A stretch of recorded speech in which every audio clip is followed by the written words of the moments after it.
الرحمن الرحيم.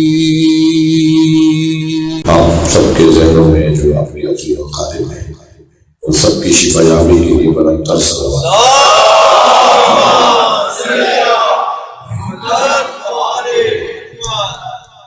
سورہ مبارکہ آل عمران اور آیت کا نشان ہے 61. اللہ اپنے اس کلام میں عظمت اہل بیت کا ایک باب روشن کر رہا ہے. یہ تو اللہ نے ازلی طے کیا ہوا ہے اور ابدی طے رہے گا کہ جہاں کمالات ہیں، عظمتیں ہیں، رفعتیں ہیں، بلندیاں ہیں، وہاں صدارت اہل بیت کی.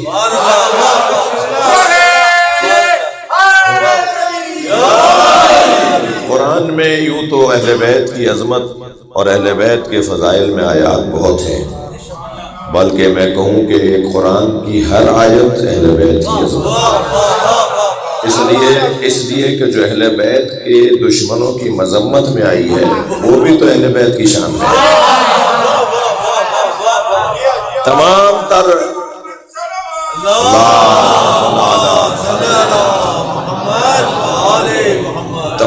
تر کمالات کا مجموعہ اللہ نے اس گھرانے کو بیان کیا. یہ زور عقیدت نہیں ہے، یہ کوئی خطابت نہیں ہے، حقیقت یہ ہے کہ یہ طے ہے کہ اگر کوئی فضیلت کمال پر ملے گی تو وہ یہ گھرانہ ہے. اور یہ اللہ نے جنہیں منتخب کیا، جنہیں منتخب کیا، جنہیں مرتضی بنایا، جنہیں مجتبی بنایا، جنہیں مصطفیٰ بنایا، جنہیں اللہ نے چن لیا. امام حسن کے القاب میں ایک لقب ہے صفوت اللہ، اللہ کا چنا ہوا. صلوات پڑھیں نا محمد وعلیہ.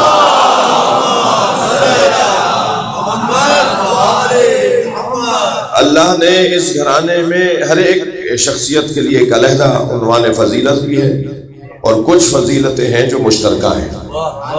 مثلا امام حسین کی عظمت ذرا محسوس کریں کہ جب سرکار تشریف فرما ہے، اصحاب کی انجمن ہے، اصحاب کا ایک حلقہ ہے جو نبی کے ساتھ تشریف فرما ہے، کہ اچانک امام حسین تشریف لائے. حسین دروازے سے داخل ہوئے ہیں، سرکار محراب میں بیٹھے ہیں. وہیں دور سے آواز دے کر کہا السلام علیکہ یا زین الاولیاء. سبحان اللہ. سلام ہو اولیاء کی زینت حسین پر. اللہ اکبر. ایسے ہی ایک دن اب ذرا نبی کا لہجہ بدل رہا ہے اور عظمت حسین کا بیان جاری ہے.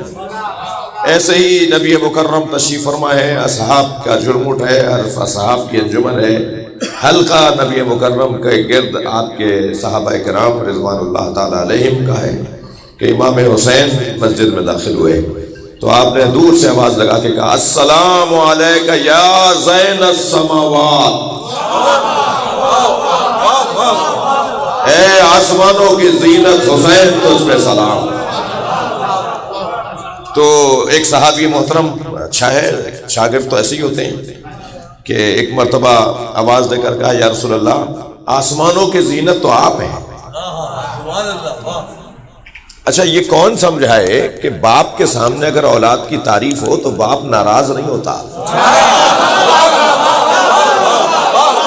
بلکہ باپ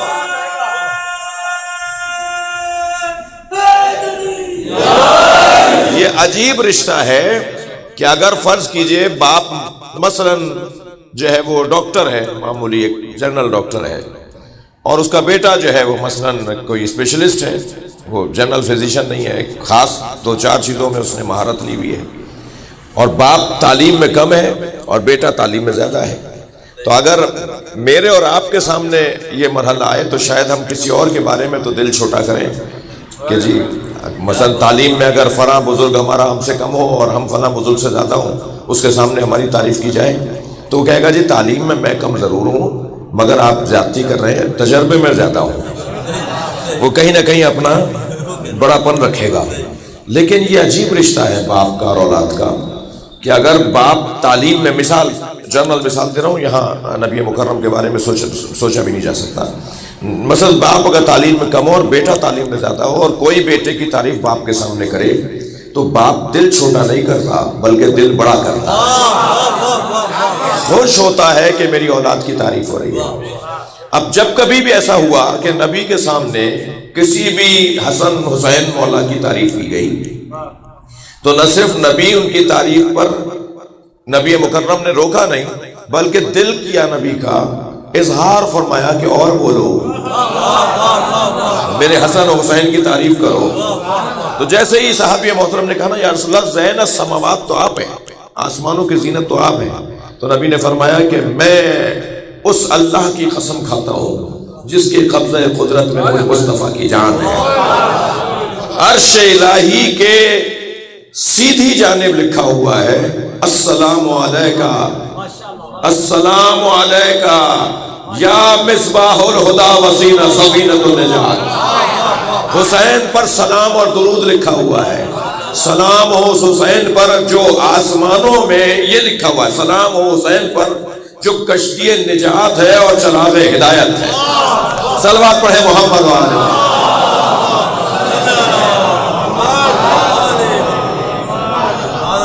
توجہ فرما لیا آپ نے۔ اس آیہ کریمہ میں پروردگار عالم نے ائمہ اہل بیت کی عظمت کو بیان کیا ہے، اور ارشاد ہوا فمن حاجک فیہ من بعد ما جاءک من العلم۔ آج ترجمہ ذرا توجہ سے چاہوں گا کہ آپ سنیں۔ جو باہر میرے عزیز تشریف فرمائے، میری بہنیں بیٹھی ہوئی ہیں، اللہ آپ سب کے رزق میں عزت میں اضافہ فرمائے، حاجات کی برابری کے لیے بلند تر صلوات۔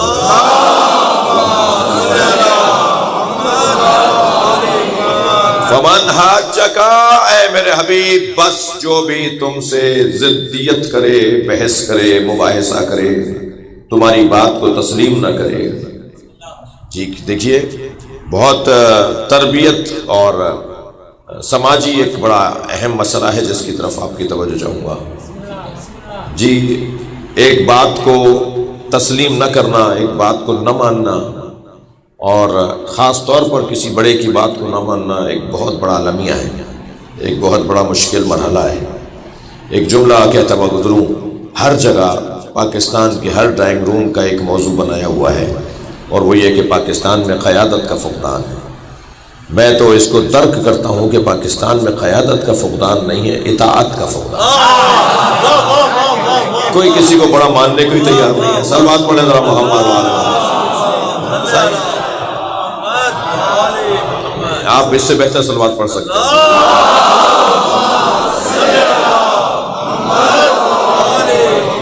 فمن حاجک، اب نبی کے بعد نبی سے بھی بحث ہوگی کیا؟ نبی سے بھی کوئی مباحثہ کر، نبی کی بات کو بھی اگر کوئی تسلیم نہ کر رہا ہو اور اس کے اندر کوئی ان من نکال رہا ہو، اس کے اندر بھی کوئی فی نکال رہا ہو، اس میں بھی کوئی گنجائشیں نکال رہا ہو، سرکار کی بات آخری بات ہے۔ حل فیکم رجل رشید، ایک قاعدہ دیا ہے اللہ نے، کیا تمہارے درمیان کوئی بڑا نہیں ہے؟ یہ جو بے ہنگامیاں ہو رہی ہوتی ہیں، یہ جو تضاد افکار سامنے آ رہا ہوتا ہے، جو اختلافات سامنے آ رہے ہوتے ہیں، اور پھر ان کے نتیجے میں فساد اور نقصان سامنے آ رہا ہوتا ہے، اس مرحلے پہ اس آیہ کریمہ کو پڑھنے کی ضرورت ہے۔ کیا تمہارے درمیان کوئی بڑا نہیں ہے؟ اس کائنات میں سب سے بڑے کو اللہ کہتے ہیں، لہٰذا ہم بار بار صبح شام اللہ اکبر کہتے ہیں، اور جس بڑے نے جس کو بڑا بنایا اسے مصطفیٰ کہتے ہیں۔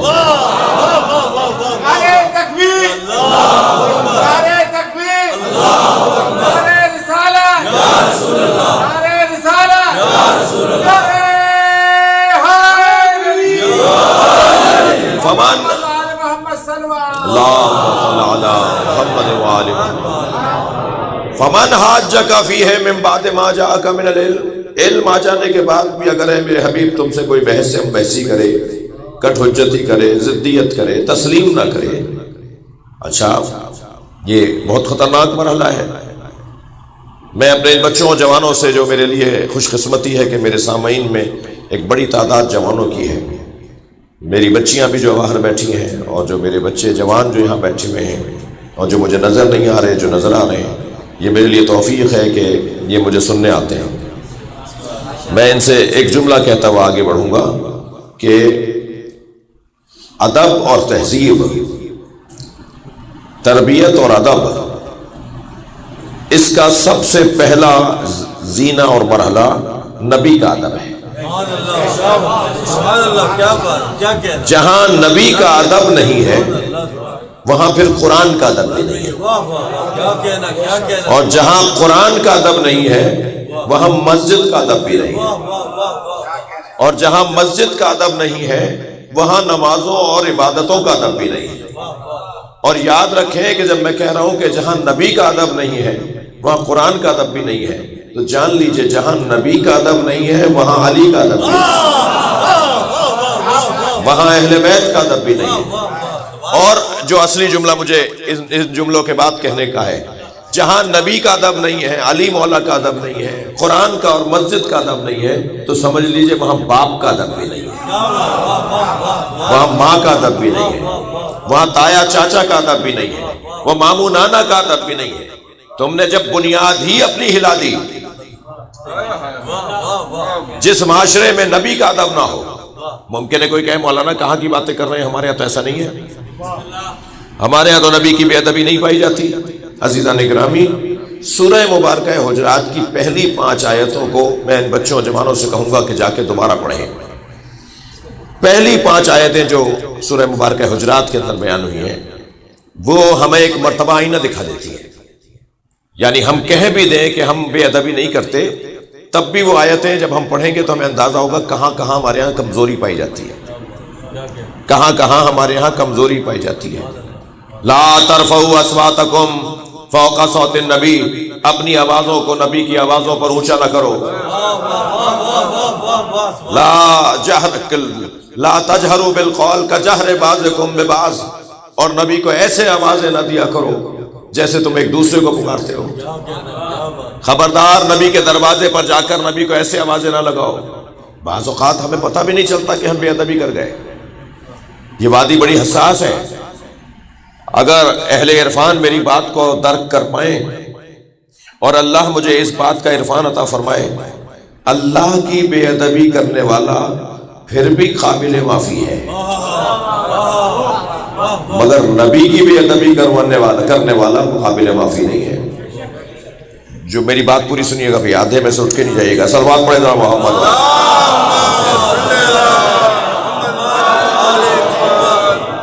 یعنی جو اللہ کی بارگاہ میں سجدہ نہیں کر رہا، عبادت نہیں کر رہا، اللہ کی بات کو نہیں مان رہا، اس کے لیے اللہ پکار کے کہہ رہا ہے کہ لا تقنطوا من رحمت اللہ، اللہ کی رحمت سے مایوسی اختیار نہ کرنا، آ جاؤ مجھ سے معافی مانگنے۔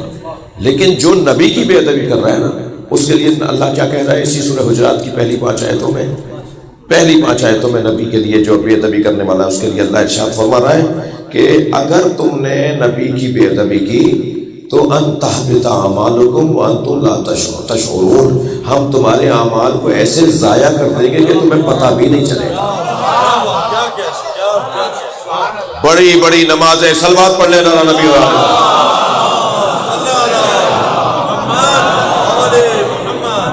لہذا ادب اور احترام اور تہذیب اور تربیت، اس کے بارے میں چند جملے کہنا چاہوں گا اپنے بچوں اور جوانوں سے۔ دیکھیے، ادب، احترام، والدین کا ادب، والدین کی تہذیب، والدین کا خیال، والدین کا احترام، اس میں کبھی کبھی ماں باپ کو شکوہ ہے اپنی اولاد سے کہ ہمارا بچہ ادب نہیں کر رہا، ہماری بات نہیں مان رہا، ہمارا بچہ ہم سے جو ہے وہ ایسے نہیں بولتا، ایسے بولتا ہے جیسے اسے نہیں بولنا چاہیے۔ ماں باپ کبھی کبھی شکوہ مند اور گلہ مند نظر آتے ہیں اپنی اولاد سے۔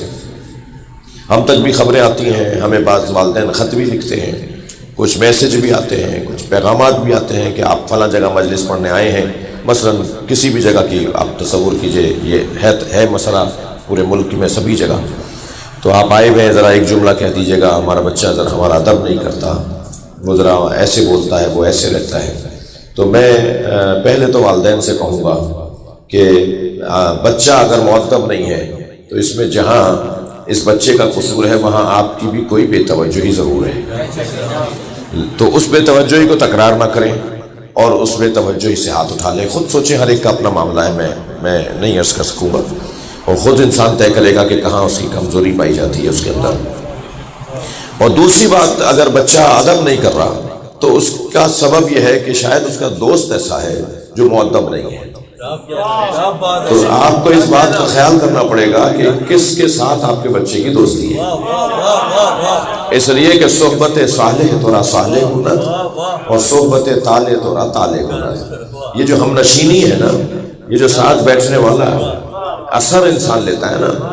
یعنی آپ دیکھیے، آپ ہمارے جو لوگ جاتے ہیں باہر کے ممالک میں، مثلا 2 سال رہ کر آئے امریکہ اور لندن، مثلا مثال کے طور پہ جہاں انگریزی بولی جاتی ہے، تو یہاں سے گئے تھے 27-28 سال کی عمر میں، 2 سال رہ کے جب آئے تو اب منہ بگاڑ کے اردو بول رہے ہیں، توتلے ہو کر زبان استعمال کر رہے ہیں. بھائی تمہیں کیا ہوا؟ کہ وہ اس زبان کا اثر ہو گیا ہمارے پاس.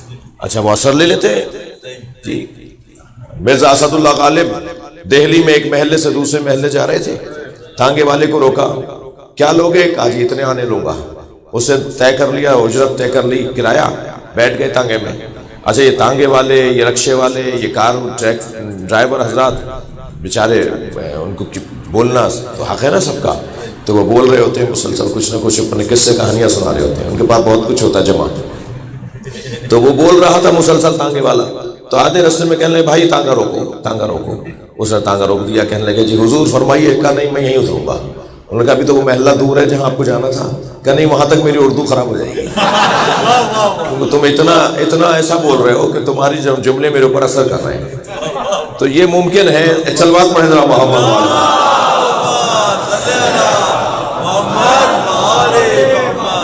کہ انسان صحبت کا اثر لے، اور صحبت کا اثر انسان کو کبھی تو بہت معتبر بنا دیتا ہے اور کبھی بہت بے حیثیت کر دیتا ہے. دیکھنا یہ ہوگا کہ کون سی صحبت کا اثر ہو رہا ہے، کون سی صحبت کا اثر ہو رہا ہے. عزیزان گرامی، ہمارے اپنے حلیوں سے بھی معلوم ہو جاتا ہے کہ کون سی صحبت میں رہتے ہیں. ہمارے اپنے رویوں سے بھی معلوم ہو جاتا ہے کہ کون سی صحبت میں رہتے ہیں، ان کے اطراف میں کون رہتا ہے. علامہ اقبال بھی تو گئے تھے نا جرمنی. صلوات پڑھیں ذرا محمد والے. وہاں ان کا یادگار بھی بنائی ہوئی ہے نا. تو وہ جب وہاں پر واپس آئے تو انہوں نے پھر 2 مصرے ان کے بڑے یادگار ہیں. وہ فرماتے ہیں خیرہ نہ کر سکا مجھے جلوے دانش فرہنگ. وہ جو فرہنگ مغرب کی وہ جو یہ فرانس، جرمنی، ادھر کا جو ایک اثر تھا، یہ جو روپ تھا، وہ میری آنکھوں کو خیرہ نہ کر سکا. وہاں کا جو ماحول علمی تھا خیرہ نہ کر سکا مجھے جلوے دانش فرہنگ. سرما ہے میری آنکھ کا خاک مدینہ و نجف.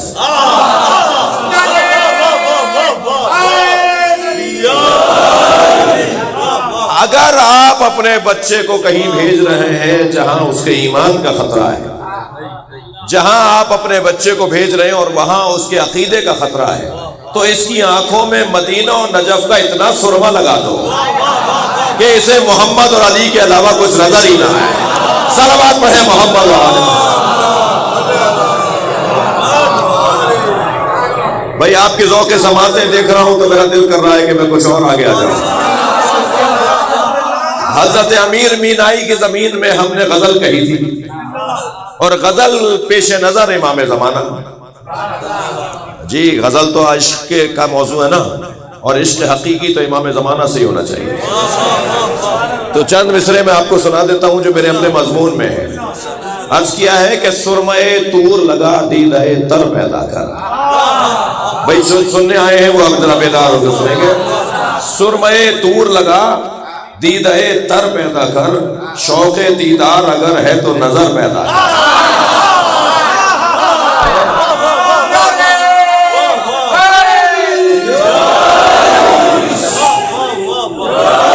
سرمے طور لگا دیدہ تر پیدا کر، شوق دیدار اگر ہے تو نظر پیدا کر. اور زینہ منبر شبیر سے بڑھ کر کیا ہے؟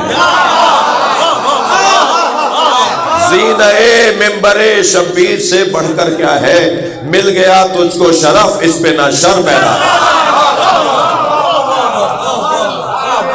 بڑی عنایت میں ایک منزل اور آگے آ رہا ہوں. ساحل عشق پہ رک جانے سے حاصل کیا ہے؟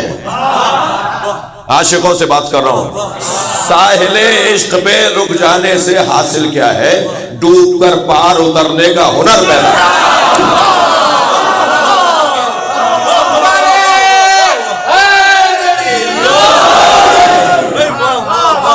ڈوب کر پار اترنے کا ہنر پیدا کر، اور ان کے احسان پہ احسان چلے آتے ہیں. ان کے احسان پہ احسان چلے آتے ہیں، اپنی الفت میں بھی انداز دگر پیدا کر. اور مخاطب ہوں اپنی قوم سے بھی اور پاکستانی قوم سے بھی کہ ہر چمک دیکھ کے رک جانا کہاں اچھا ہے. ہر چمک دیکھ کے رک جانا کہاں اچھا ہے. ہر چمک دیکھ کے رک جانا کہاں اچھا ہے. خود کو مضبوط بنا، شمس و قمر پیدا ہے.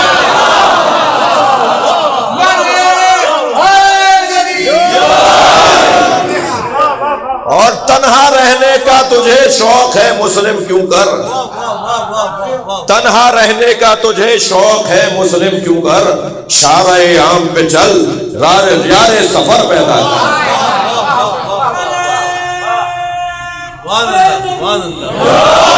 شارع عام پہ چل، یار سفر پیدا کر. اللہ اکبر. اور سر اٹھانے لگے ہیں وقت کے مروان و یزید. تھکے نہیں آپ، تھکے نہیں. سر اٹھانے لگے ہیں وقت کے مروان و یزید. سر کٹانے کو ہو تیار وہ سر پیدا.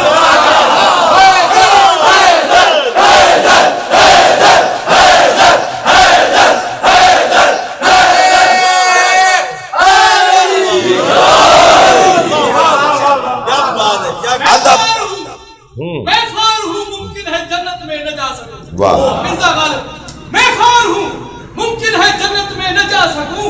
مولا بعد مرگ ہی کچھ کام آ سکوں. ایندھن بنا دے مجھ کو جہنم کا تاکہ علی کے دشمنوں کے کلیجے جلا سکوں.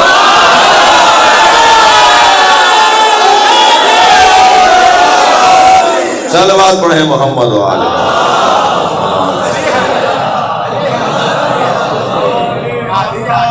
تربیت، تعدیب، تعلیم، ادب، احترام اور پاس ادب، حفظ مراتب، ایک بڑی مشکل وادی میں اس وقت رکا ہوا ہوں. والدین کا معاشرے میں احترام کم ہوتا جا رہا ہے. اساتذہ کا احترام کم ہوتا جا رہا ہے. میرے بعض دوست تشریف فرمائے، انہیں یاد ہوگا کہ استاد اگر کہیں روڈ رستے پر مل جاتا تھا تو وہ ویسے ہی سکھاتا تھا جیسے کلاس میں سکھاتا ہے. یعنی رستے میں بھی اس کے تعلیم کا سلسلہ جاری رہتا تھا. ایک خاص روب، ایک خاص احترام، ایک خاص جلال اس کا. اور آج تو اساتذہ کے ساتھ جو طالب علموں کے معاملات ہیں تو وہ ایک بڑی مشکل گھڑی آ چکی ہے. ادب احترام کا فقدان بڑھتا جا رہا ہے. اور کیا کہیں کہ انسان اس خطرناک دور سے گزر رہا ہے. اس کا حل کیا ہے؟ کیا کریں کہ ادب اور احترام محفوظ رہے؟ کیا کریں کہ بے ادبیوں کا خاتمہ ہو اور احترام و تہذیب کا دور دورہ ہو، حاکمیت ہو؟ اس کا ایک بہتر رستہ اور روشن اور واضح رستہ یہ عزاداری امام حسین. اس لیے کہ جب ہم اس میں آ کر بیٹھتے ہیں تو اس کا ایک خاص تہذیب ہے، اس کا ایک خاص ادب ہے. یہاں کیسے آنا ہے، کیسے جانا ہے، کیسے خیال رکھنا ہے، خود بیٹھنے کا ادب، سننے کا ادب. شاید اگر میں یہ غلطی پہ نہ ہوں تو کہہ سکتا ہوں کہ عزاداری کے علاوہ مجھے تو کہیں نہیں ملتا کہ ہمیں سننے کا شوق اور ذوق پایا جاتا. ہر شخص بولنے کے مشکل میں ہے، ہر شخص بولنا چاہتا ہے. سننے کا جو ایک جذبہ اور شوق ماضی میں زیادہ تھا، بار بار تھا، جگہ جگہ تھا، وہ اب اگر محدود ہوتا ہوا آیا ہے تو وہ مجلس میں آ گیا ہے. اور اس ذکر کے اندر لوگ آ کے پھر سننا چاہتے ہیں اور سننا چاہتے ہیں اور سن کر اس پہ عمل بھی کرنا چاہتے ہیں. تو یہ جو اس کو مضبوط کیا جائے، اس کو مضبوط، یہ فرش ازا تہذیب کی جگہ ہے، ادب کی جگہ ہے. مجھے معاف کیجیے گا، اس میں جو چیزیں شامل کی جا رہی ہیں ان پر بھی اگر ہم نے توجہ نہیں کی تو ہمارا اپنا ہی نقصان ہو جائے گا. مثلا یہ ممبر ہے، اسٹیج نہیں ہے. اصطلاحوں کو محفوظ رکھنا ہے، جملوں کو محفوظ رکھنا ہے. یہ اسٹیج نہیں ہے، اسٹیج تو آرٹس کونسل میں ہوتا ہے. اسٹیج تو وہاں ہوتا ہے کہ جہاں اور دوسرے کام ہوتے ہوں، جہاں قرآن کی تفسیر بیان ہو، جہاں قرآن ناطق اور قرآن صامت کی بات ہو، وہاں وہ ممبر ہے، ممبر رسول ہے. جی یہ جو امام حسین کے نام پر تبرک تقسیم کیا جاتا ہے، یہ تبرک ہے جی، یہ نیاز ہے، لنگر نہیں ہے. آپ خفا تو نہیں ہو رہے میری بات؟ اس لیے کہ نیاز، یہ تو جملہ ایک بڑی تعداد چاہتی تھی کہ نیاز کا لفظ ہٹا دیں، نظر و نیاز کا لفظ ہٹا دیں. کہتے جی نیاز تو اللہ کے لیے ہے، نظر اللہ کے لیے ہے. ٹھیک ہے، وہ آپ سے اتنا انہوں نے کہا، آپ نے ان کی تو نہیں مانی مگر خود ہی بدل دیا. جی ان کی تو زدہ میں آپ نے نہیں مانی، نیاز و نظر نہیں ہٹائی ان کے کہنے پہ، مگر خود آپ نے ہٹا دی. نیاز کی جگہ لنگر لے آئے، یعنی نام بدل دیا آپ نے. تو لنگر تو مثال شاہ عبداللطیف بھٹائی رحمۃ اللہ علیہ کی درگاہ میں چل رہا ہوگا، حضرت شہباز قلندر کے مزار پہ جو لنگر چل رہا ہے وہ لنگر ہوگا، اگرچہ میں اس کا بھی قائل نہیں ہوں، لیکن بہت ہوگا تو وہاں آپ کو کہنے کی اجازت ہوگی. حسین کی بارگاہ میں تو لنگر نہیں ہے، نیاز ہے. یہ کیوں؟ اچھا میں ان بچوں کے لیے پرانے دور میں ذرا ان بچوں کو لے جاؤں، بزرگوں کو ذرا پرانے دور میں لے جاؤں، بچوں کے دور کو ذرا تازہ کر دوں. یہ ہم امام حسین کے نام پر تقسیم ہونے والا جو بھی کھانا ہے اسے نیاز کیوں کہتے ہیں؟ یاد ہوگا میرے کچھ دوست، میرے بزرگ دوست تو نہیں، میرے بزرگ ہیں، وہ تشریف فرما ہے کہ لائن لگا کے تبرک لیا جاتا تھا. دھکا بھی لگ رہا ہوتا تھا، کونی بھی چھل رہی ہوتی تھی، یہ انگوٹھا بھی پھوٹ رہا ہوتا تھا، دھکے بھی لگ رہے ہوتے تھے، مگر انسان اسی میں لائن. اور ملتا کیا تھا؟ ایک مرمرہ کی مٹھی، بتاشوں کے 4 بتاشے، جی مونگ پھلی کی ایک مٹھی، یہ نختیوں کی ایک مٹھی، یہ وہ جو بانٹنے والا بانٹ رہا ہوتا تھا، اور اسے جو ہے وہ لائن لگ کر دیا جا رہا ہوتا تھا. تو وہ جو لائن لگ کر تبرک لے رہے ہیں نا، اسی کو نیاز کہا جاتا ہے. ایک لفظ بولا جاتا تھا نیاز مندی، ایک مرتبہ کہا جاتا تھا نیاز حسین. مثلا خطیب حضرات ذاکرین اپنی بات کو سنانے کے لیے کہتے تھے نیاز حسین سنو. ذاکرین بولتے تھے اس جملے کو، نیاز حسین اب بھی بولتے ہیں، نیاز حسین سنو. یعنی نیاز حسین کا مطلب ہے حسین کے آگے عاجزی. یہ بھائی آپ کو مثال کے طور پہ ہمارے عرفان مہدی صاحب اور ان کی انتظامیہ، ہماری شخصیات اور ٹرسٹ کے انجمن کے افراد بیٹھے، یہ کیا نیاز آپ کو کھلائیں گے، کیا دیں گے آپ کو؟ مسئلہ اس کی قیمت کا نہیں ہے، مسئلہ اس کی نسبت کا ہے.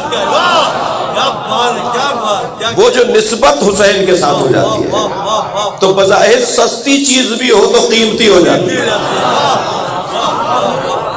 اس لیے کہ اس کا عنوان حسین کے ساتھ جڑ گیا ہے. تو عاجز کے ساتھ جھک کر، اور ایک کھیرا بھی گر جاتا تھا، ایک چھوٹا سا اگر اس کا کوئی ٹکڑا ٹوٹ کے گر جاتا تھا تو اسے اٹھاتے تھے جی. لیکن جب آپ نے لنگر کر دیا تو گرا پڑ رہا ہے، پھکا پڑ رہا ہے، آپ ایسی پلیٹ آدھی پکھائی آدھی چھوڑ کر چلے گئے. لیکن جو نیاز ہے اس کا ایک دانہ بھی چھوڑ کے نہیں جانا. خدا کے واسطے اپنی عقیدتوں کو واپس لے آئیے، اپنے احترام کو واپس لے آئیے. ہمیں جتنا صلوات پڑھے محمد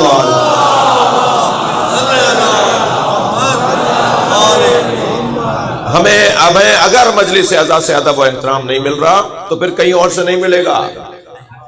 یہ ایک واحد سالم جگہ ہے جہاں سے ہماری تربیت ہو سکتی ہے.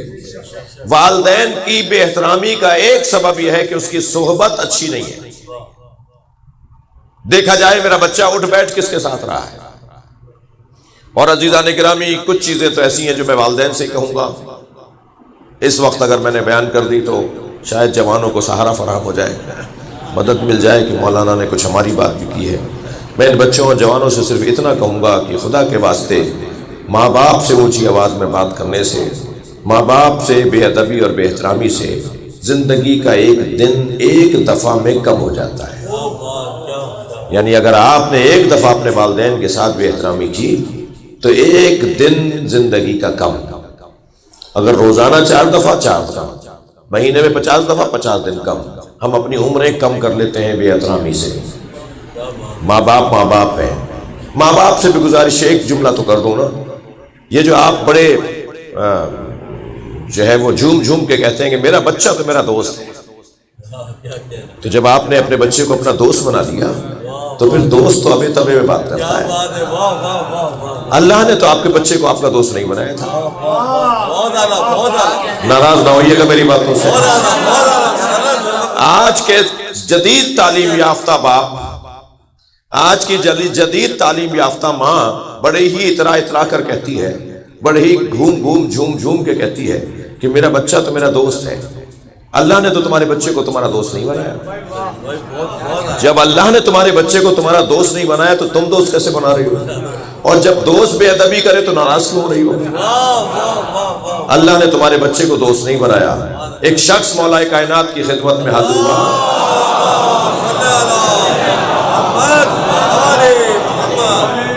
خفا تو نہیں ہو رہے میری باتوں سے؟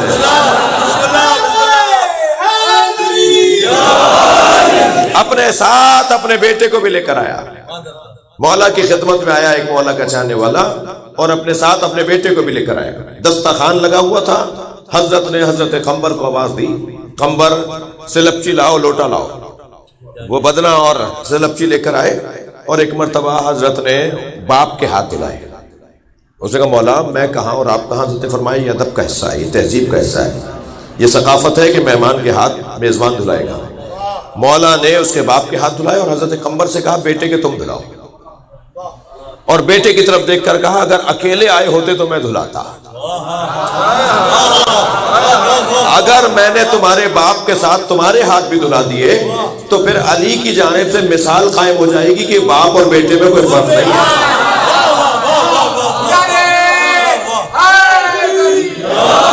صلوات پڑھے محمد و آل محمد. جب اللہ رسول نے اور مولا علی نے باپ اور بیٹے میں فرق رکھا ہے تو یہ ابا فرق کیوں نہیں رکھ رہے؟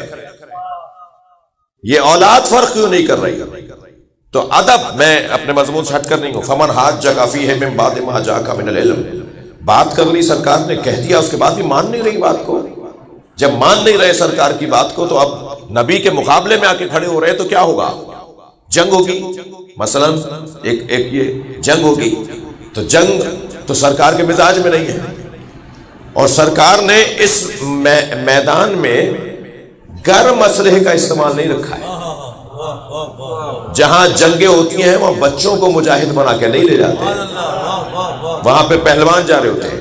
اچھا کتنی جنگیں ہم نے دیکھی ہیں کہ جو جنگ جیتنے کے بعد بھی تسلیم نہیں کرتے، جنگ ہارنے کے بعد بھی تسلیم نہیں کرتے اپنی ہار کو، پھر دوبارہ اٹھنے لگتے ہیں، پھر دوبارہ بغاوتیں شروع ہو جاتی ہیں. یہ جو مباہلے کا میدان ہے نا، یہ تلوار سے لڑی جانے والی جنگ نہیں ہے. بھائی تھوڑا میرے ساتھ توجہ دیں گے.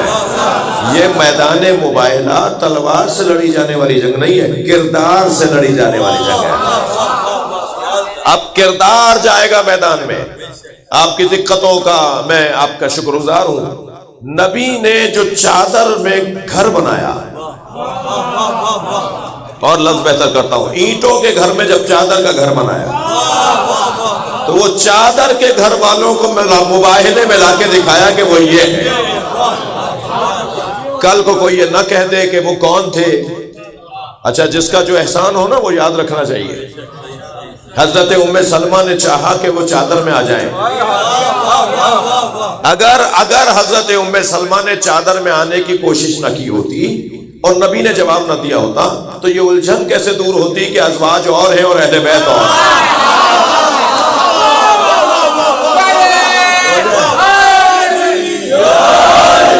لیکن بی بی نے امت پر احسان کیا اور چادر میں آنے کی کوشش کی، چاہا کہ چادر میں آ جائیں.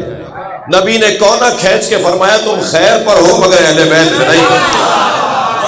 صلوات پڑھے محمد و آل محمد.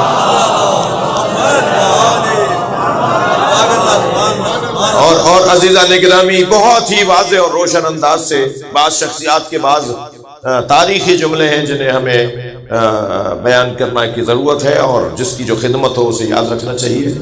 دقت ہے آپ کی، اسے یاد رکھنا چاہیے. صحابیات تشریف فرما ہے.